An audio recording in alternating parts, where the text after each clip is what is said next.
Hey, this is William Tincup and Ryan Leary. You are listening, hopefully watching, the Practitioner Corner podcast. We have Jill Larsen on today. We're going to be learning all about her journey, her career as it is. Jill? Proper English. You don't Yeah. have Grammarly on No, audio, no, yeah, so I know, yeah. I know. All right. And I'm not reading an obituary. So there's that. Oh God. So, Although it is the day after the election, so depending on your point of view, Could see, be. Could so be. I could go dark. I could go dark from 0 to 60. Yeah, you That's did. just You kind of bam. went there. Good. Escalates Good. quickly with Went from Grammarly to obituaries. Well, good. right. dude. Just Yeah. happened. So Jill, first of all, thank you for carving out time for us. Thank you for being here. Would you do us a favor and the audience a favor and introduce yourself? Tell us a little bit about you. Sure. So thanks for having me. I'm Jill Larsen. I'm the Chief People Officer at a company called Synopsys. Synopsys is really focused in the chip design space. We do everything from silicon to software and solutions. And it's actually my first foray into that space. I've been in lots and lots of technology companies, but this is the first time I've sort of been in this area. We're doing a lot with AI, and it's about a 40-year-old company where we've had a CEO succession, which I've done a number of those as well. And so it's a build and a transformation. And as I talk about myself, you'll see that I have a little bit of a profile in that. Where I tend to like, things that are incredibly complex and hard and, kind of big mountains to climb. And from a transition perspective, the company is really accelerating and doing quite well. But we really need to pivot as a company around, AI and really starting to accelerate faster with our growth. And so that has created a lot of opportunity for me. So I've been there for about a year and a half. And this is my fourth CHRO role and my third public company role. We're about $6 billion in revenues, about 20,000 employees globally. It's a very nice size for me because it's kind of a midpoint size. So I'm also a mom of twin boys who are 20. And they're on each coast in different colleges, and they're very different kids. They're fraternal, so that's another part of a dimension of who I am that I think is important as well. So how, I got to ask, yeah. what colleges? So Brady is at who's the younger. That's really important with twins. He's a bit Yes. younger. Yeah. By 6 seconds. He's Yeah. at LMU, so he's in Yep. LA. We're saying Mm-hmm. he lives his best life. He's at the beach. He's living the life we all want. And then Andrew, who is my entrepreneur, he has been running a sneaker business since the age of 12. So he doesn't really need to go to college, but he wants to go to college. So he is going to a local college in Massachusetts called Fitchburg. Yeah, of course. Very nice. Very nice. I was thinking Babson when you were first going down that route. I was thinking about because they have such a wonderful entrepreneur program. They do, but he would. The amount of schoolwork there was not. He's that's intense. He's going to get through. Got it. That was he's running the company. Yeah, he's running a business, and he's going to school at the same time. So totally. I think we need to have him on. Oh, yeah, 100%. And have a show. Person. Yeah. Yes, for sure. Yeah. Well, it comes from somewhere. How do you manage both coasts? How do you visit both kids? Yeah, so or do you just not? I've been commuting for roles for a really long time, most of my career. So I have a fantastic partner, my husband, Chris, which I think is really important if you're going to be in an executive role, is that you have a good support system, whatever that looks like for you. Yep. I chose really, really well. So I spend about half the time on the West Coast and half the time on the East Coast.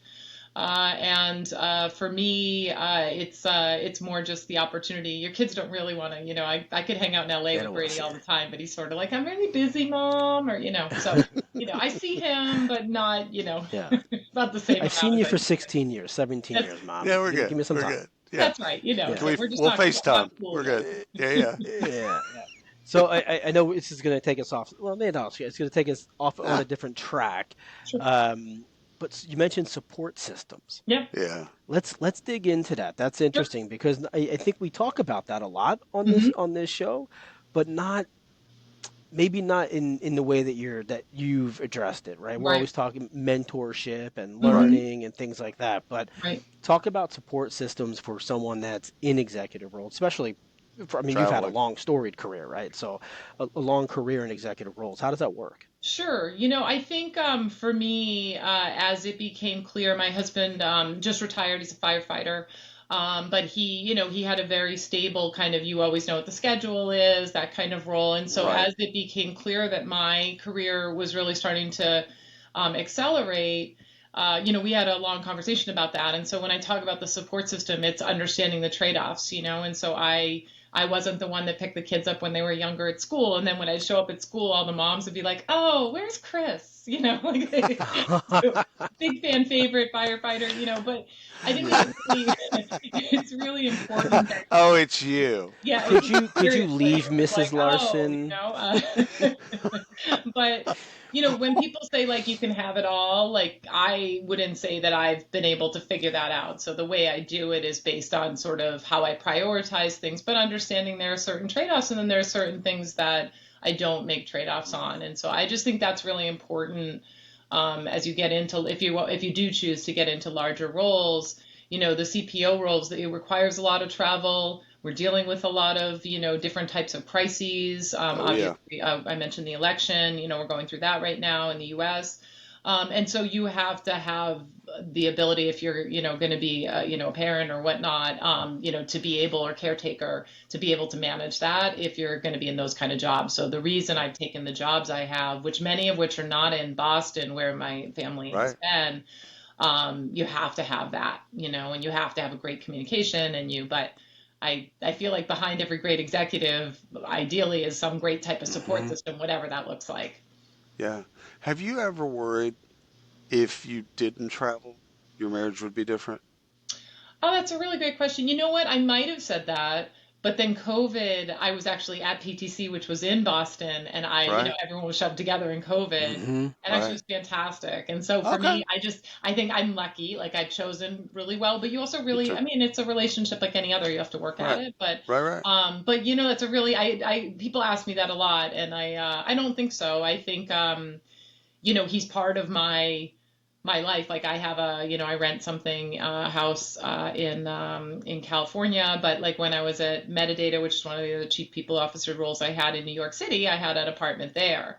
And so like he's always been a part of that. So he'll come and spend time. We do wine country in California. So like it depends on how you incorporate them into your life, but Right. we are almost empty nesters, not entirely. So it's really, really important. So So yeah. Almost. I think where Dangerously, you were dangerously going. close. I think Go where Yeah. you ahead. were going that with William is Michael, your wife, Uh-huh. would not be around if you were not traveling as Oh, much. 100%. For Yeah, I mean, I years, don't want to project on no, you, no, like, no, no. For for years, my relationship. I was terrified because I was on the road a lot. Yeah, I was terrified if I'm actually at home, it might actually create problems yeah, yeah, that's because Yeah, really funny. she's so independent and I'm yeah, Right. independent. Like yeah. this might be a problem. COVID, well, even before COVID, we got all that stuff. You're right. Like Hmm. my wife's probably like your husband. She's my best friend. Yes, Hmm. exactly. So you You just got to make that choose Yeah, work. really well, Oh, you I know. married up. Yeah, yeah, well, I here knew you it. yeah. go. I married up. I was seeking that, so I married up. Let's Yeah. go back to college for you for just a sec. What was the dream? What did you want to be Oh, before wow. you got into what you're Yeah. into? So it's interesting. I played field hockey. I was a Division I field hockey goalie in college, and so I Oh had my a full God! scholarship. I went to Chapel Hill my freshman year, which they ended up Dang! like winning the whole thing. But the goalie there was the Olympic goalie for two Olympics, and so You weren't playing. I was good. I was maybe even really good, but I was not Olympic caliber. And so for me, my journey shifted pretty quickly because I figured they wanted to redshirt me and I didn't want to go to school for 5 years. And so I came back to Mhm. Boston and I ended up transferring to Boston College, which is where my BC, mom went. But yeah. I always wanted to be a journalist. So I've always been interested in like entertainment and media, and I love to write. And so I was going to be a journalist and then was determined, which is probably good that I didn't because that's been an interesting career path. 100%, 100%. But I had an offer to do a bunch of editing and things like that. And I met a gentleman at the BC alumni event who ran his own headhunting firm. He was a headhunter. My dad was in sales. And so as I started talking to him, his name's Phil Sullivan. When I talked to Phil, he was like, you know what, I think you'd be really great at this. And so I ended up taking the leap, and it ended up that I loved the recruiting side. I loved the candidate, the relationship, the people side, and I hated the business development dialing for doll. Like I would sit in. We got bought by Robert Half. No Amen. offense to those that work for Robert Half, Right, of but it was course. like you sit in the pit and you do your calls, and like Boiler I room. was like a nervous wreck about that. So for me, I ended up pivoting and going in house because that was, I ended up really loving recruiting. And I've, in my career, if you look at my career, I've been in either talent or TA roles or CHRO roles. Right. So like the problem for me with recruiting, and I love my recruiting peeps, but I always cared about what happened after we placed them. And most recruiters are like, why do you care about this? And Right. I'm They like, just no, cut I them really off. care Right. about it. Like, well, how did they do? What happened? Did they Yeah. grow with it? So that's why I kind of went back and forth and ended up really loving the strategy part, especially of the CHRO role for me is incredibly exciting. But I do a lot of communications, so I still get to do the writing part. But, like my dream job would be like, working in a big media, because I just love all that kind of stuff. And Hmm. so for me, maybe that's where I'll end up at some point. A White House correspondent. No, no, no, no, no, no, No. no, definitely No, no, not no, now. no. That's probably not a good fit for me right now. But No. yeah, I think I'm much more of like a Netflix or like, with the Right. Yeah. stars, Academy Hmm. Awards, things like Nice. Just yeah. Got that. it. Well, Ryan was in executive search. You Oh yeah. started you Yeah, and started in I staffing, and then don't you. miss it. Yeah. Yeah. What's Executive funny though? search. Yeah. I love the relationships from that. And so for Yeah. Hmm. me, a lot of those, I mean, even like William and I mean, we've like known each other for a long time. We've been used to be at different events, and I Yep. ran TA for Cisco for 5 years. And Yep. so I've gone back and forth. And so for me, that those relationships, that network is really important. And I find my Hmm. TA, kind of network to be one I tap into a lot, especially now with AI and some like, what are you guys messing with? How are you addressing this? How are you thinking about skills? Like, those are I don't always go to HR people for that, CHROs for Right. that, because many of them aren't deep in that, and I'm really interested in a lot of that. And so for You me, were when that's you been, makes me a little bit unique, when perhaps. you were at Cisco. I don't know if they allowed you this or it was just your personality, but you were doing really innovative stuff, Yeah. like Yeah. way 5, 10 years ahead of other Hmm. people. So Yep. like talking to you is, and then I talked to 3 or 4 other practitioners. Like, yeah, I need to. Okay, you I need to just stay over this because you side. were doing really cool. I don't, and again, I Yeah. don't know if that was Cisco proper or if that was just the way you were doing it, but it was noticeable. Yeah, I think a lot of that for me has been the problem of talent. You know what I mean? Like, so Yeah. Cisco, when I joined was 83,000 people. It's gone up to like 110,000. But when I came in to run TA, and then I was the chief diversity officer for a year. I kind of cleaned that COE up, and I mean that in a really positive way, revamped it. And then we moved Sherry Slade in, who was fabulous for them out of the business, took somebody out of the business because I wanted somebody who could really drive business outcomes. But I was really fascinated by this kind of operating expense thing that happens in big companies where you end up having to do restructures all the time. And you're hearing a lot. We have a lot of recruiter friends that are really struggling right now because Right. it's such a tough market. Hmm.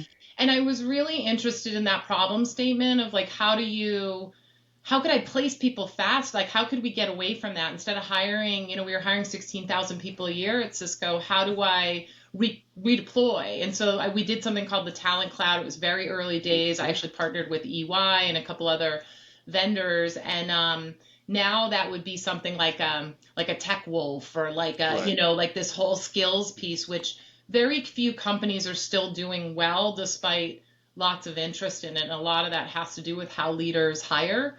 And so for me, I'm just interested in the problem statement. And since it was a problem, like it was a real quantifiable expense for Cisco and has a lot of PR impacts as well.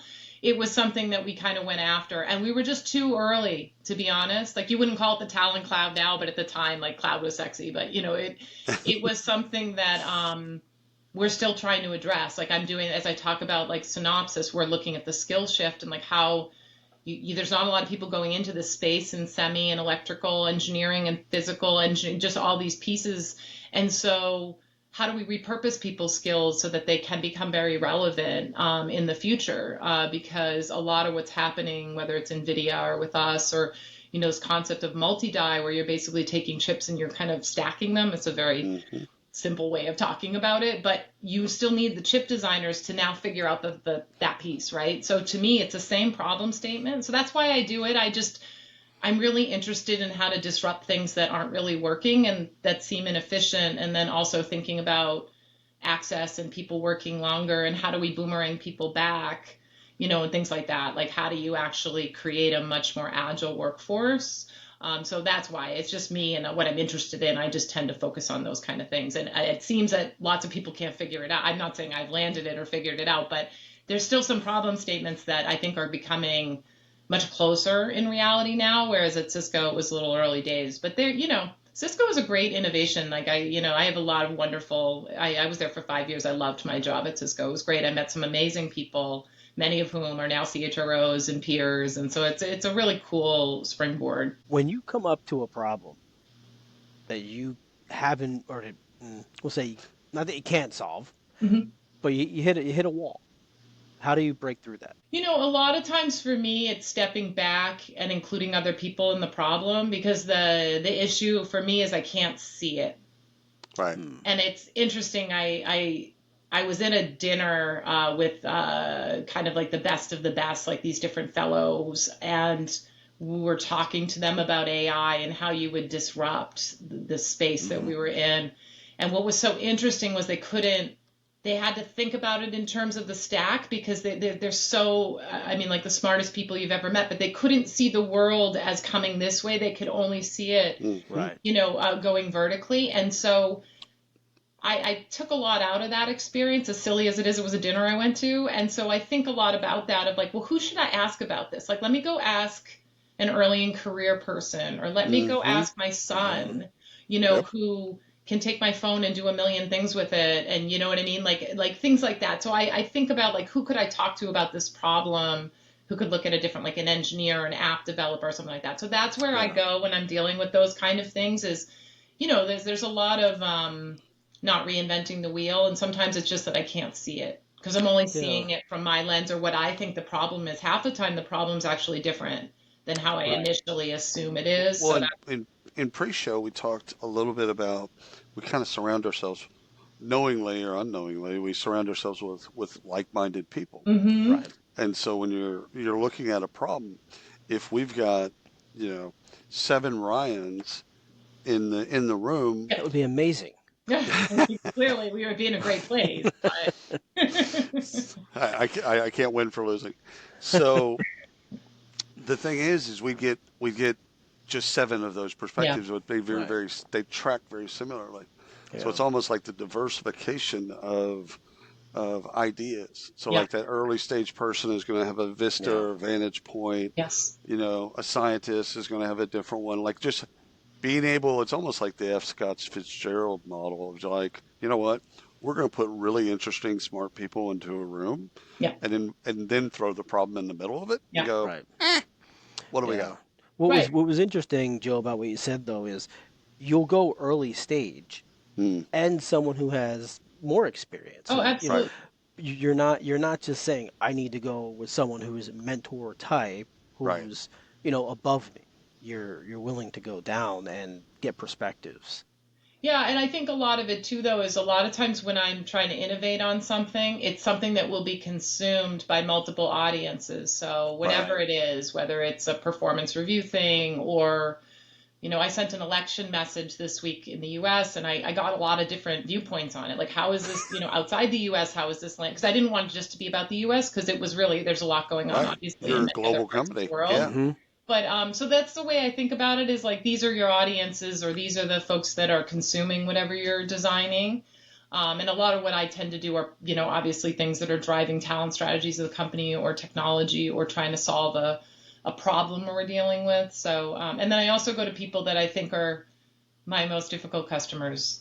Oh, Because 100%. they're still gonna, you know what I mean? I might as well know what they're going to, ahead of time, so I can figure out. And that requires you to just have like real patience in how you think about things, but you could see value in that. That's really where this, I know diversity gets like an interesting perspective depending on who you talk to. But for me, I have teams around me that are lots and lots of different perspectives because I think that's critically important, and we're just better because of it. And I think I can't be great at all these different things. There's certain things I love to do, certain things that I would choose not to do. So, you got to build great teams. I think that's really important, especially if you're going to be a chief people officer. You got to have a real ability to know yourself too, and then know the company and figure out what are the right places to insert the talent, and then who has, what's that profile look That's like? what I was going to say. You've got to know yourself and what your strengths are. Hmm. Like, I surround myself with people that are positive, Yeah. right?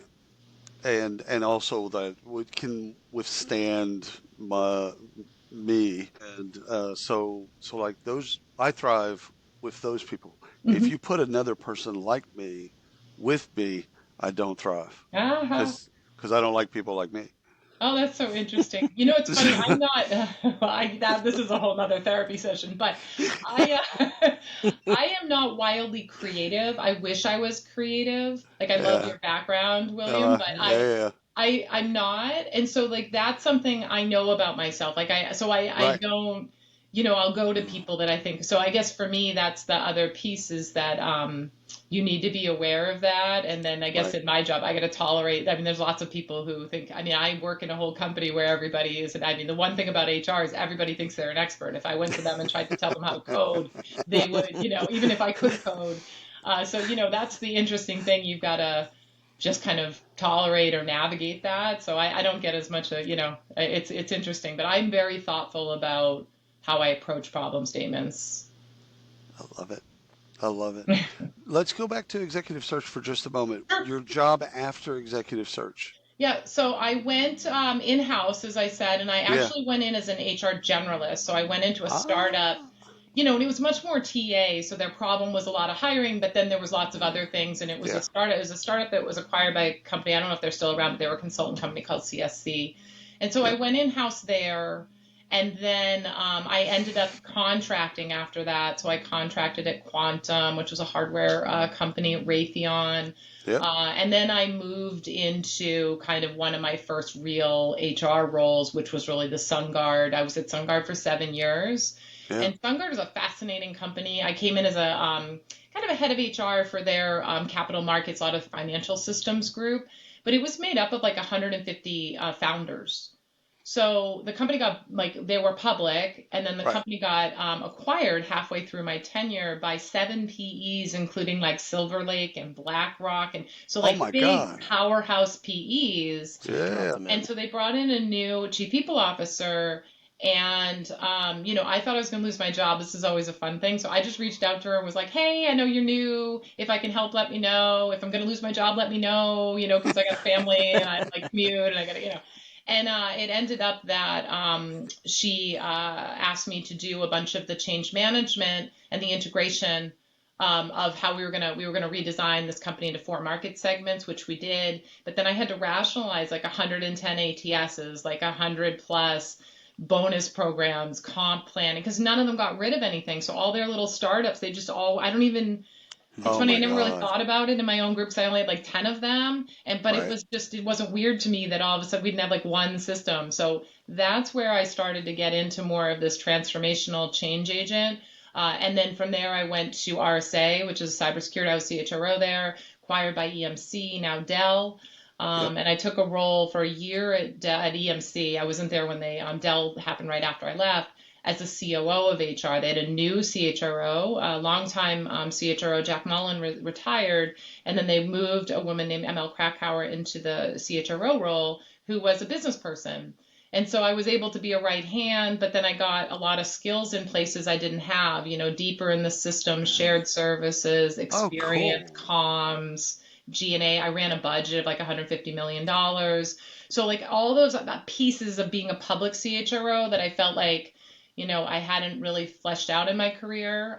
That's what I did. And then I went to the person who was the SunGard CHRO, went over to Cisco and brought me over to do TA and CDO and then take on all the roles. And when I left Cisco, I had half of HR. I had like the only hybrid role. I was a business partner for a $14 billion services business and I still had TA, and I had all that other innovation stuff. So I had a really weird job, but it was a great job. And I believe very much that we need hybrid roles in HR, especially as our Mhm. function's getting disrupted, because all the entry points into HR are going away. All the entry points into TA are going away. Right. Like Yep. even the agency, I mean, this is a whole nother conversation we could have about the role of TA. Like I think the TA role is going to be less about the find and more about the close. And the Right. people I know who are 100%. fantastic, it's fine that you'll have an AI tool that can find all the talent, but not everybody's going to take the call. Their resume's not up to date. Some of the Right. best engineers never even touch any LinkedIn or anything, right? So you're still going to be good at that, but that's the pivot, right? So getting good at the pivot's really important. Yeah, and people will still we still get debated on the Mhm. role of recruiting right now, Yeah. and I think it's that's denial. yeah.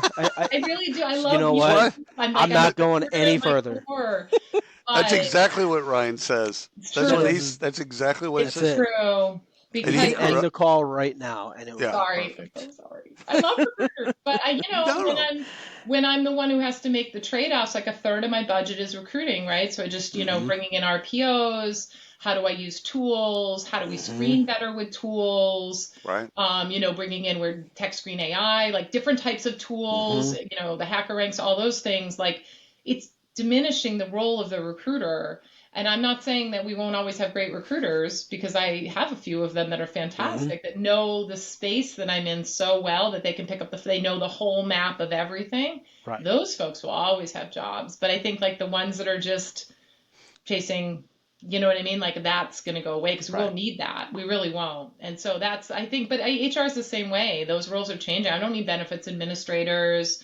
I don't need first line generalists. Like you just won't because these tools are getting so much better Yep. with, generative AI and ChatGPT and those things that the Yeah. function's changing. But I actually think talent and empathy and org Hmm. design and these kind of things, skills and how Right. you pivot the skills against your business outcomes, margins, all these pressures. Like I actually think that's where the function could pivot. Yeah. But I'm not sure the function will adapt fast enough. So it's going to be very Hmm. interesting to see what happens with the HR function in the next 10 years. Yeah. That's so. Going to be my next question was, where do these people go? So Hmm. over the next and this isn't happening tomorrow, No. No. right? This is a 10-year run, maybe Hmm. more. But I mean, at what point do Although we? Ryan, only thing I'll say is sourcing. I think is done. Oh, so yeah, I agree I with that. I think. don't know if I it's think. done. It's No, I think it's they're done. hanging on.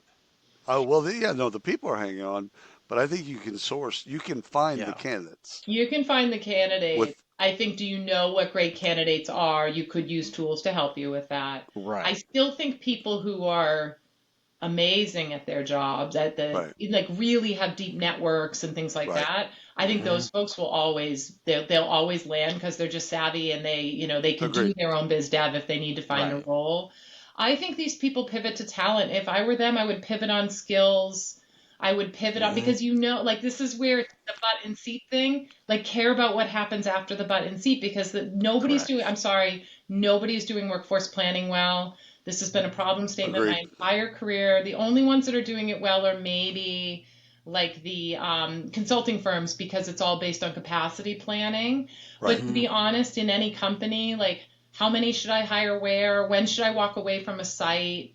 How are the skills changing? Where could I reskill now? Like, I really think it's a very easy pivot for TA because it really is all about skills and then how you understand the Hmm. roles and how you sell people. And that could turn very quickly into more consultative, kind of partner type of roles. And Internal mobility, helping them find new yeah, so that's paths. that's the pivot, and that's why I took the pivot. I actually think people who start in TA become fantastic chief people officers because you understand the actual ecosystem. You become very data driven.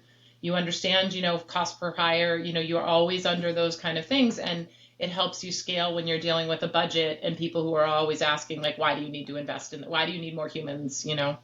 All To right, I got to support the ask you a human. bias question, so be Sure. prepared for a bias question. Okay. Hiring a corporate recruiter, do you prefer people that came up through staffing Uh, over folks that didn't or don't have any staffing experience whatsoever? Yeah, I think for me and what I know about recruiting, I would hire someone that has some sort of recruiting expertise versus like someone who comes out of something different. And I Right. say that because there is a mechanism to recruiting and understanding those steps, and I don't really want to spend the time teaching somebody that because I Yeah. don't need to because there's such a Mhm. talent funnel for that. But I do like people who've worked in house because it's a big adjustment if you've gone from search. It's just a different Mhm. Yeah. style, and working with leaders, there's a lot of ego with leaders, and sometimes, and I mean that in a positive way, they're all very talented, but they all Yep. think they're the ones who know how to recruit, and many of them actually don't. Mm.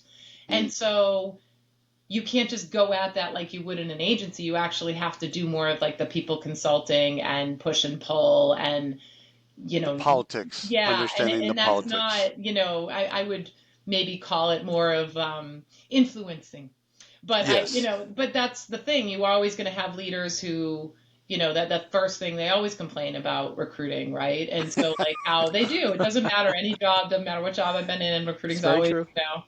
yeah. So 100%. so We asked that. I asked, I think Ryan, one of us asked the same question to the global head of TA at Southwest hmm Airlines. Mm.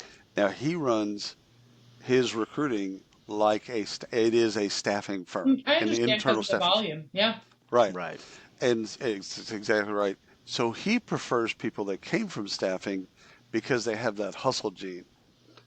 And Yeah, he needs that hustle gene because Southwest is a client. It's their only client, I get it. and they got to run it Yep. every year. They got to re-up the contract. Right. So Yeah, I can so see, it's a different yeah, lens. yeah, I love that, kind of mindset though, because the faster we fill the jobs, the right, faster we generate revenue, right, and so to Right. me, like if I have, as long as it's with quality, and so yeah, to me, like having people like that are fantastic. It's just how many of them you have, and so there's other things that I have moved in a different direction on about like coordination and things like that I do through an RPO or whatever. To me, that's not where I'm going to invest headcount, but right. phenomenal recruiters that know the industry and know their space and can help, account manage with the business. Like they're really worth their weight in gold, in my opinion. And I, obviously love my TA folks. So to me, if you're starting to, you're always in TA somehow. It's core to who Yeah. we are.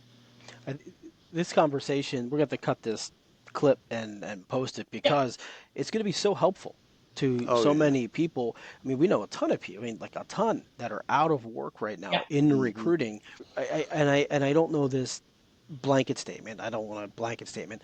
They're looking for recruiting jobs yeah, as they would have 5 and 10 years right. ago. Yep, Mm-hmm. yep, yep. And it's exactly opposite of what you're saying in a company that they would probably love to work at, Yep. Their right? heads in the sand. They hope it just passes by. And they Yeah, don't I have get a it. I shot. get it. I Yeah. just think that it's not going to Right, totally pass by. There's just going to be less recruit. Like I just think that companies.